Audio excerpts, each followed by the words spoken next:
കേരളത്തിലെ നിയമസഭാ തെരഞ്ഞെടുപ്പിൻ്റെ ജനവിധി കാത്ത് അടുത്ത മെയ് 4-ാം തീയതി വരെ ജനം വളരെ ആകാംക്ഷയോടെ ഇരിക്കുകയാണ്. ഇപ്പോൾ നിലവിൽ അവകാശവാദങ്ങൾ മാത്രമാണ് നമ്മുടെ മുമ്പിലുള്ളത്. അക്കാര്യത്തിൽ CPM-ൻ്റെ സംസ്ഥാന സെക്രട്ടറി, CPM ആണ് സാധാരണ ഇത്തരം കാര്യങ്ങളെക്കുറിച്ച് വളരെ വിശദമായി പഠനം നടത്തി വിലയിരുത്തൽ നടത്താറുള്ളത്. CPM-ൻ്റെ സംസ്ഥാന സെക്രട്ടേറിയറ്റ് നടന്ന് 14 ജില്ലകളിലെയും അവലോകന റിപ്പോർട്ടുകൾ എല്ലാം ലഭിച്ച ശേഷം സംസ്ഥാനതല അവലോകനം നടത്തി സംസ്ഥാന സെക്രട്ടറി MV ഗോവിന്ദൻ മാഷ് പറഞ്ഞത് LDF 80 സീറ്റ് നേടി, എങ്കിലും നേടി 80-നും 90-നും അടുത്ത സീറ്റുകൾ നേടി വീണ്ടും ഭരണത്തിലെത്തും എന്നാണ്, മൂന്നാമതെയും ഭരണത്തിൽ തുടരുമെന്നാണ് ഗോവിന്ദൻ മാഷ് പറഞ്ഞത്. അതുപോലെ തന്നെ മലയാളത്തിലെ പ്രമുഖ മുഖ്യധാര ചാനലുകളിൽ 2-3 ചാനലുകൾ പറഞ്ഞത് LDF-ന് ഭൂരിപക്ഷം ലഭിക്കുമെന്നാണ്. പിന്നെ സംസ്ഥാന പോലീസിൻ്റെ ഇൻ്റലിജൻസ് റിപ്പോർട്ടായിട്ട് ചില 1-2 ചാനലുകൾ കൊടുത്തതും LDF-ന് ഭൂരിപക്ഷം ലഭിക്കും എന്ന നിലയിലാണ്. എന്നാൽ വളരെ അറിയപ്പെടുന്ന ചില രാഷ്ട്രീയ നിരീക്ഷകർ അവരഭിപ്രായപ്പെട്ടത് UDF-ന് ഭൂരിപക്ഷം ലഭിക്കും എന്ന നിലയിലാണ്. അതേസമയം UDF-ൻ്റെയും കോൺഗ്രസിൻ്റെയും നേതാക്കൾ വലിയ ഭൂരിപക്ഷത്തിൽ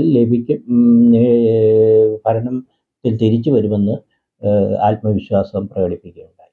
പ്രതിപക്ഷ നേതാവ് VD സതീശൻ 100 സീറ്റോടുകൂടി UDF വിജയിക്കും എന്ന് അവകാശപ്പെട്ടതും നമ്മൾ കണ്ടു. ഒരു ദീർഘകാലമായി മാധ്യമരംഗത്ത് സംസ്ഥാന രാഷ്ട്രീയം നിരീക്ഷിക്കുന്ന ഒരാളെന്ന നിലയിൽ എൻ്റെ ഒരു വിലയിരുത്തൽ, എനിക്ക് മനസ്സിലാക്കാൻ സാധിച്ചത്, ജനങ്ങളുടെ ഒരു പൾസ് വെച്ചിട്ട് UDF സാമാന്യ ഭേദപ്പെട്ട ഭൂരിപക്ഷത്തോടു കൂടി അധികാരത്തിൽ വരും എന്ന് തന്നെയാണ്. അതിന് പല കാരണങ്ങളുണ്ട്. ഒന്ന്, ഭരണവിരുദ്ധ വികാരം എന്ന് നമ്മൾ പറയുന്ന ആ ഭരണവിരുദ്ധ വികാരം ഒരു കാരണം കൊണ്ട് മാത്രമല്ല, അതിന് പല അതിൻ്റെ വിശദാംശങ്ങൾ നമ്മൾ പലവട്ടം ചർച്ച ചെയ്തതാണ്. പക്ഷെ ഭരണവിരുദ്ധ വികാരം ഒരു യാഥാർത്ഥ്യമായിരുന്നു. അത് ഭരണവിരുദ്ധ വികാരം മുഖ്യമന്ത്രിക്കെതിരായി ഒരു വികാരം, അങ്ങനെ മുഖ്യമന്ത്രിക്കെതിരായി ഒരു വികാരം എന്ന് എടുത്തു പറയാൻ കാര്യം, മുഖ്യമന്ത്രി 3-ാം തവണയും CPM-ൻ്റെ നേതാവ് എന്ന നിലയിൽ മുഖ്യമന്ത്രിയെ എടുത്തു കാണിക്കുമ്പോൾ അദ്ദേഹത്തിൻ്റെ വ്യക്തിപ്രഭാവം ഉയർത്തിക്കൊണ്ടാണ് ഈ തെരഞ്ഞെടുപ്പിലും LDF തെരഞ്ഞെടുപ്പിനെ നേരിട്ടത്. അദ്ദേഹത്തിൻ്റെ വ്യക്തിപ്രഭാവം ഉയർത്തിക്കാണിക്കാനായി നമുക്കറിയാം ഒരുപാട് സംരംഭങ്ങൾ നടക്കുകയുണ്ടായി. ഈ തെരഞ്ഞെടുപ്പ് പ്രചാരണ കാലത്ത് ഒരുപാട് അഭിമുഖങ്ങൾ, താരപ്രഭയുള്ളവരുമായിട്ടുള്ള അഭിമുഖങ്ങൾ തൊട്ട് ഒരുപാട് കാര്യങ്ങൾ നടന്നു. അതിലേറ്റവും പ്രധാനപ്പെട്ട ഒരു കാര്യം, ജനങ്ങളുടെ നേരിട്ട് കൺമുൻപിലുള്ള ഒരു കാര്യം, കാസർഗോഡ് മുതൽ കന്യാകുമാരി വരെ ദേശീയപാതകളിലും സംസ്ഥാന പാതകളുടെയും സൈഡുകളിൽ വലിയ ഹോർഡിങ്ങുകളിൽ അദ്ദേഹത്തിൻ്റെ മാത്രം ചിത്രം വെച്ചുകൊണ്ടുള്ള പ്രചരണം ഒക്കെ നടക്കുകയുണ്ടായി. അതൊക്കെ എത്രമാത്രം പോസിറ്റീവായി നെഗറ്റീവായി എന്ന് ചിന്തിക്കുമ്പോൾ എൻ്റെ ഒരു റീഡിങ് അതൊക്കെ വലിയ ദോഷം ചെയ്തിട്ടുണ്ട് LDF-ന് എന്ന നിലയിലാണ്. കാരണം നമുക്കറിയാം, ഇതിനു മുമ്പും 2011 ഉമ്മൻചാണ്ടി 2 പേരുടെ ഭൂരിപക്ഷത്തിന് UDF ഭരണത്തിൽ വരുന്ന സമയത്ത് ആ 2011 തെരഞ്ഞെടുപ്പിൽ VS അച്യുതാനന്ദനെ ഒരു വല്ലാതെ ക്രൗഡ് പുള്ളറായിട്ട് ജനങ്ങളെ ആകർഷിച്ച ഒരു തെരഞ്ഞെടുപ്പ് പ്രചാരണ കാലമായിരുന്നു. അത് ജനങ്ങൾക്ക് ആ അദ്ദേഹത്തോടുള്ള ഒരു ആവേശം, കണ്ണേ കരളെ VSA എന്ന് മുദ്രാവാക്യം വിളിച്ചുകൊണ്ട് അദ്ദേഹം ചെല്ലുന്നിടത്തെല്ലാം ആൾ ഓടിക്കൂടുന്ന ഒരു സ്ഥിതിവിശേഷം ഉണ്ടായിരുന്നു. അപ്പം അത് മനസ്സിലാക്കിക്കൊണ്ട് അന്ന് VS പിണറായി വിഭാഗീയത നിൽക്കുന്ന കാലത്ത് ആയിട്ട് പോലും മറുഭാഗത്തുള്ള പോലും സ്ഥാനാർത്ഥികളായിരുന്നവർ VS-ൻ്റെ പടം വെച്ച് വോട്ട് ചോദിക്കുന്ന ഒരു സ്ഥിതി വന്നു.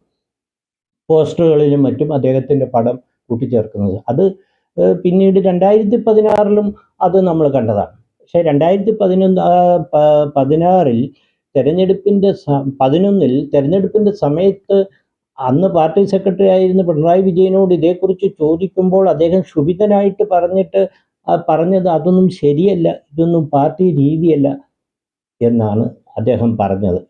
ഇതൊന്നും ജനങ്ങൾ മറന്നിട്ടില്ല. അപ്പോൾ ഇപ്പോൾ എല്ലാം പാർട്ടി എന്ന ഒരു പാർട്ടിയുടെ സംഘടന സംവിധാനം പിന്നിലേക്ക് പോവുകയും ഒരു നേതാവിലേക്കെല്ലാം പാർട്ടിയുടെ തീരുമാനങ്ങൾ കേന്ദ്രീകരിക്കപ്പെടുകയും ചെയ്യുമ്പോൾ, പ്രത്യേകിച്ച് പാർട്ടിയുടെ ജനറൽ സെക്രട്ടറി പോലും അതിനെക്കുറിച്ച് ചോദിക്കുമ്പോൾ അദ്ദേഹം ഈ നാടിൻ്റെ പിതൃബിംബമാണ് എന്ന് പറയുന്ന സ്ഥിതിയിലേക്ക് വരുമ്പോൾ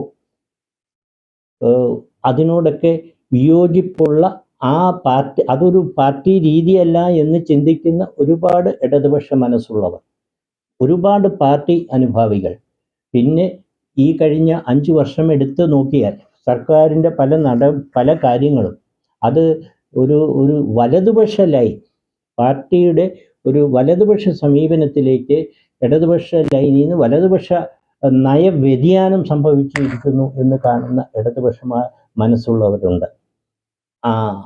അപ്പോൾ അത്തരം ഒരു മാറ്റം, ആ മാറ്റം അതിനോട് യോജിക്കാൻ കഴിയാത്ത ധാരാളം പേരുണ്ട്. പിന്നെ മതേതര ചിന്താഗതിക്കാർക്ക് കഴിഞ്ഞ 5 വർഷക്കാലത്ത് പല സമയങ്ങളിലായി സന്ദർഭങ്ങളിലായിട്ട് ബഹുമാന്യായ മുഖ്യമന്ത്രി പിണറായി വിജയനും LDFും എടുത്തിട്ടുള്ള വ്യത്യസ്ത നിലപാടുകൾ, ഓരോ കമ്മ്യൂണിറ്റിയോടും എടുത്തിട്ടുള്ള വ്യത്യസ്ത നിലപാടുകൾ, അതും ഒരു ഇടതുപക്ഷം എന്നും ഉയർത്തിപ്പിടിച്ചിട്ടുള്ള മതേതര കാഴ്ചപ്പാടിന് അനുരൂപമായിരുന്നില്ല എന്ന് ചിന്തിക്കുന്ന ധാരാളം പേരുണ്ട്. അപ്പോൾ ഒരു വശത്ത് ഭരണവിരുദ്ധ വികാരവും അതുപോലെ തന്നെ മതേതര മനസ്സുള്ള ആളുകളുടെ വോട്ടും, ഒപ്പം ഇടതുപക്ഷത്തെ തന്നെ ഒരു വലിയ വിഭാഗം, അതിൻ്റെ ഒരു പ്രതികരണം എന്നത് വേണമെങ്കിൽ പറയാവുന്ന നിലയിലാണ് പാർട്ടിക്ക് സംഭവിച്ച അപജയം തന്നെയാണ് ഈ തെരഞ്ഞെടുപ്പിൽ ഒരു കാലത്തും ഇല്ലാത്തതുപോലെ LDFിൽ നിന്ന്, സാധാരണ അങ്ങനെയൊക്കെ സംഭവിക്കുക UDFിലാണ്, പക്ഷെ LDFിൽ നിന്ന് ധാരാളം ആളുകൾ പാർട്ടിയിൽ നിന്നും മുന്നണിയിൽ നിന്നും കൂറുമാറി മറുഭാഗത്തേക്ക്, എന്തിന് കോൺഗ്രസിലേക്ക് മാത്രമല്ല BJPയുടെ പോലും കാൻഡിഡേറ്റ് ആകാൻ പലരും തയ്യാറായതൊക്കെ ഈ പാർട്ടിക്ക് സംഭവിച്ച ആ ഒരു ഇടതുപക്ഷ സ്വഭാവത്തിൽ വന്ന മാറ്റവും ആ വലതുപക്ഷത്തേക്കുള്ള വ്യതിയാനം, അത് പലപ്പോഴും സർക്കാരിനെ അടിസ്ഥാന വർഗത്തെപ്പറ്റി, തൊഴിലാളി വർഗത്തെപ്പറ്റി ചിന്തിക്കുന്നതും അവരുടെ ക്ഷേമത്തെപ്പറ്റി ചിന്തിക്കുന്നതും തെരഞ്ഞെടുപ്പ് അടുത്ത് വന്നപ്പോൾ മാത്രമാണ്. സർക്കാരിൻ്റെ മുൻഗണന പലപ്പോഴും സർക്കാരിൻ്റെ 5 വർഷത്തെ ഭരണത്തിൽ പലപ്പോഴും വൻകിട പദ്ധതികളിലും വൻകിട ഒരു ഇടത്തരം വർഗത്തിൻ്റെ താല്പര്യങ്ങളിലായിരുന്നു സർക്കാരിൻ്റെ മുൻഗണന.